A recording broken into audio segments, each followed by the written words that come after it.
Hi YouTube, Tsuka here with some more Warforged for you. Today we'll be doing the Vengeful Brethren review. Let's get to it. So as you know, the new Dark Angels raid pack has dropped, so we have a lot of new cards. So let's take a look at them. The first one is the Intercessor. When a friendly troop dies, gain +1 range. I think this is more of a card for Belial. Um, he kind of draws a lot, so you can play a lot of small units with him. And then when you play small units, they tend to be flankers as well. So this one can be on the table alone. You bring in a flanker, it dies, and it gets the effect. So that's good, and he works with Belial. However, his ability is too minor for what it does. So uh, he's just a base intercessor. 2 2 2 3. That's the basic stats. Um, and he doesn't really do that much else. Like, even if a couple of troops dies, he's still not gonna get that much bigger. So the potential is really low for him. Which is why I think he's still not gonna see any use. Next, you have relic munitions. Give +1 to your units. Repeat for each secret you play this game. This is obviously gonna be an Asmodai card, or a death, or let's say a Ravenwing card, because we're gonna discuss the new Warlord in competition with the Ravenwing and Deathwing Warlords later. Um, so here's the thing: if you calculate throughout the game, you're gonna be playing maybe 3 or 4 secrets if the game goes that long. So the maximum of this is gonna be +3 or +4. However, you also have another card called Deathwing Assault. It gives you +2/+2 and +2 health, and can trigger any teleport, even if you have a teleport. But more importantly, it gives you +2 health, and it only costs 3. So if you wanna play this, you the Asmodai decks that don't play Deathwing Assault, you might as well just play Deathwing Assault instead of this. Um, it's too hard to get value off of, because number one, you need a lot of units. Number two, you need a lot of secrets, so you can't just play it whenever. Um, that's, and number three, it's only this turn.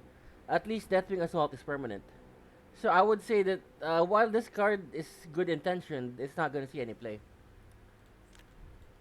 Next, you have Chaplain Gabu rather. Um, Offhand, it's small for a 7 drop, because normally, for something like this, you would expect 6/6. However, it does have a good teleport. Because invulnerable is always good, and it has a good agenda to heal units. So essentially, it's gonna be more of a healer than anything. Uh, I think it would be good with somebody like Belial, where you have a Terminator that is okay with teleport, but can also work without teleport. I don't think um I don't think Azrael would like this too much. Um he doesn't Normally Azrael would only have 1 or 2 units in the field. Normally none. So this one would only really give his bonus to Azrael. And then after that, he'll just be a healer. So I think Azrael would still prefer the Night Masters, or actually even just Samael or somebody. So I don't think this will make it in an Azrael deck.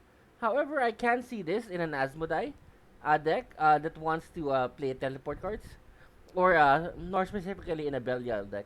So I actually see this to be very good with Belial, since Belial wants to be attacking anyway. Next, we'll save the Master for last. Next, we have Hunter of Heretics. Give vulnerable 4 and backlash, your opponent gains 2. Uh, so vulnerable 4 will pretty much kill any troop. However, you have to sacrifice one of your troops to do it. So you're not paying nothing. Either that or sacrifice some of your HP. So I don't really think this will see much play. Number one, Asmodai doesn't really like to attack. So he'll have to sacrifice a troop. And Azrael doesn't like to attack either. Belial can use it, but he doesn't really need secret points. So all in all, I think you'd rather use the 7 cost kill card, because you're gonna be sacrificing this and the unit anyway. So I don't see this seeing much play. Next, Vengeful Brethren Hellblaster. I actually do see this seeing a lot of play. Its stats is decent for a 3 drop, 2, 3, 4. Most importantly, it's 4 HP. That's kind of what you're looking for in a 3 drop. And it's Blast 1 whenever a friendly unit dies, gain Blast 2. So you can actually see something like play this on 3, bring out a flanker on 4, then this becomes Blast 3. And if it survives for more than one turn, it will become Blast 5. So this works in a deck with a lot of flankers, with a lot of card draw, which makes it perfect for a Belial deck. I can actually see a Weenie Belial deck forming, with Belial being the draw engine of the deck, while you play a lot of cards every turn. Assault Terminator, Armor 1, Teleport is for a random troop. So it's similar to the Deathwing Champion, 7016 if I remember correctly, or 17. And then it's fast. So there's gonna be two lines of thought on this. Personally, I think 150 zero range is too small to really make an impact. Uh, in the same vein, I actually think that in a non-skirmish game, in a classic game, I think the Deathwing Champ, which is 6-0 or 7-0, with 1-7 or 1-6 HP, I think the zero range in these cards really killed them. The good thing about this is you get to destroy enemy troops, so it gets its value back. So you don't totally lose out on tempo, so it might be more playable than the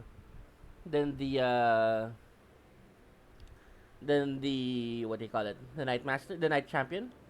Uh, Part of me though thinks that if you're playing this, would you rather not play the 7 cost kill card instead, and save yourself the trouble of getting a number one teleport out, number two destroying a random enemy troop, so you can't even select the one you want. Cause I of course the argument is, well, you have a 6-1 6-0 body, but how valuable is a 6-0 body anyway? It's zero range, so it can just get picked off. So I don't. I can see this seeing play in some Azrael decks. Those who already played the champion, which means they're fine with a zero range pick. But I wouldn't play it. I'll try it for a video, but I wouldn't really play it. Next, you have the Ballistic Dread. This is probably one of the best cards in this deck. So at that 8 cost, 5 9 9 9 health. So that's almost Bjorn stats. So that's what you're looking for. Um, Now, most importantly, when you create or play a secret, deal 2 to 4 damage to all enemies. That's insane. Uh, you can even play this on 8 and then just spray with Asmodai. And then you can create a secret and deal 2 to 4. So that's this is almost as good as Bjorn. Maybe be even better than Bjorn. And you can get 2. You can get 2. uh, So Unforgiven Redemptor is still gonna be in Asmodai's deck, but you'll see 2 of these as well, auto include. Vengeful Brethren, give one plus one and plus 1 health. Uh I can actually see Belial and, more importantly, Azrael playing this, particularly if you want more triggers of a particular Terminator, and you want Azrael to be able to act that turn. Like some turns you really want Azrael to attack and stuff, or maybe you're playing Gene Stealers or something like that. So this allows you to get another teleport trigger out with a card that you like, and be able to attack. My only fear is that the card has to deserve a slot in the deck. So 1 cost for plus 1 and plus 1 health is fine for its cost, but you could be drawing another card aside from this. You could be, drawing a Terminator or something. Uh, so while the effect is good, it might not make it by virtue of its value alone. It has to be tested though, and I can see some decks using it, but it's not gonna be an auto include. Particularly because Azrael doesn't have a lot of card draw anyway. He doesn't even run the Hunt of the Fallen like Asmodai does. Next, Watching the Dark. Agenda, choose a non-legendary Dark Angels card, add it to your hand, gain one. Uh, so, let's talk about Azrael first. He would hate this card. Azrael tends to choose what he draws. Why would you choose to draw this? You'd rather choose to draw the card that you actually want. However, if you were playing a Belial deck and you just got this from the top from your deck, I could see it being played. Especially since it's only one, and it's stealth. So next turn you have something to die for this, or this, which we'll discuss later. And then if you don't want the death, you can always just pray, and it will always be a high priority target of the enemy because the last thing they want to do is give you more cards. So all in all, I can see this in a Belial deck. I I'd go so far as to say that I can see this in every Belial deck. Blade Guard. When a friendly troop dies, gain +2 melee and armor 1. Um, a lot of people saw a lot of potential with the Guilliman's Champion, or Guilliman's Blade, or whatever his name is. Codex Champion. When Vengeful Sons came out.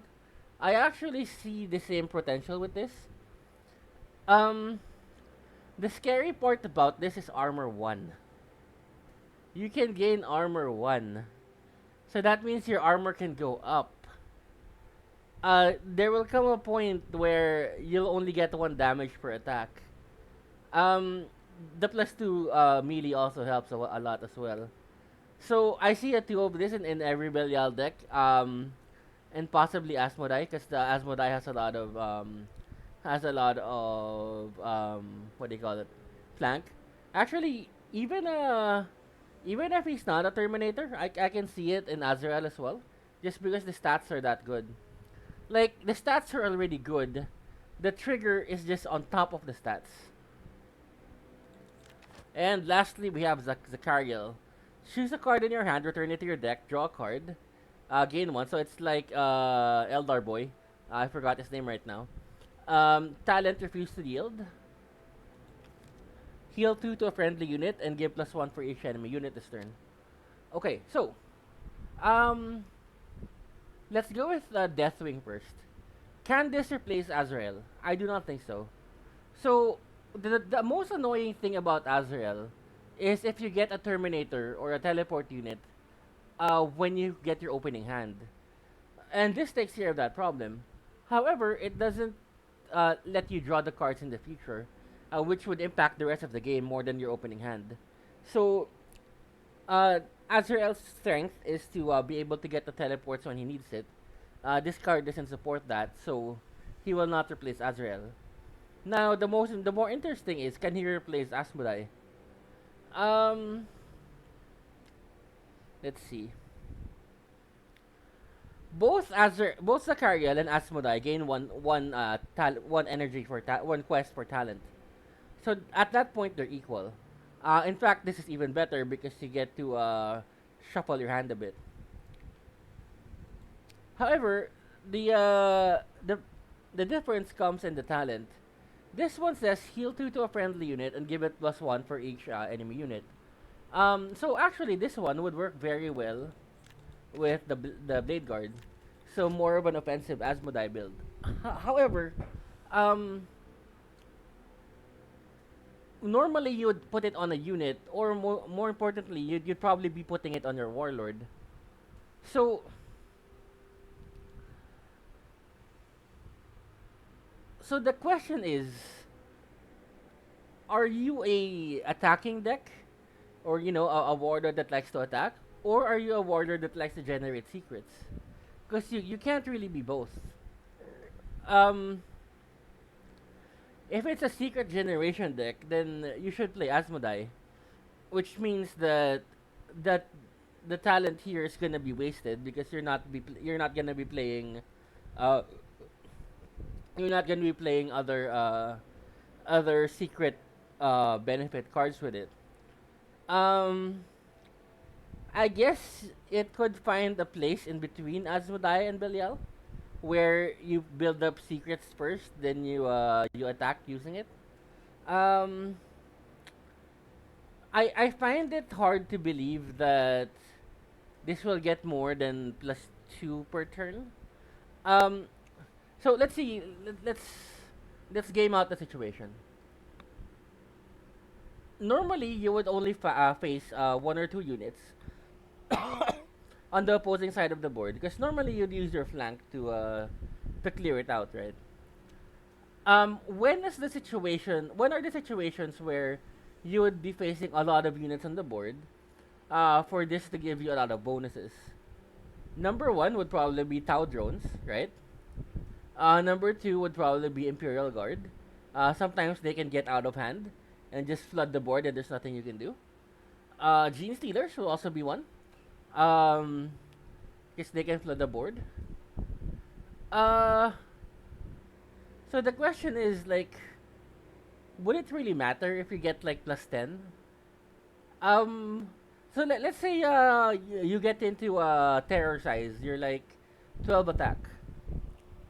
If you're attacking into a Imperial Guard gun line or a Tau drone vanguard line, you're still gonna be hitting a 3 attack troop. Um, there's not that many good targets to hit in those lines. Even if you somehow were to get through all the vanguards, um, the targets you hit still wouldn't be worth all the attack you're getting. So you're still not really maximizing it. Uh, Plus it costs 2. Asmodai's talent only costs 1. So that matters a lot. Uh, it's not totally unplayable. I can see some decks working with it. My only thought right now is, if you want secrets, Asmodai can do it better. If you want to fight, Belial can do it better. So he has to like live in between both of them. I guess there's value in being able to do both, but the problem is, if you want to do both, your deck has to be built for both, which means that your deck will not be as efficient. So I want to like it, but I don't really. So that's my point of view. You can probably disagree with me. All right, so that's our review for today. I hope you guys like the expansion. Get this card totally, and get this card totally. The rest is up to you, I guess. And actually, even this one is up to you. So I guess this one is auto include, and this one is auto include for the respective decks. I will see you tomorrow, and have a great day.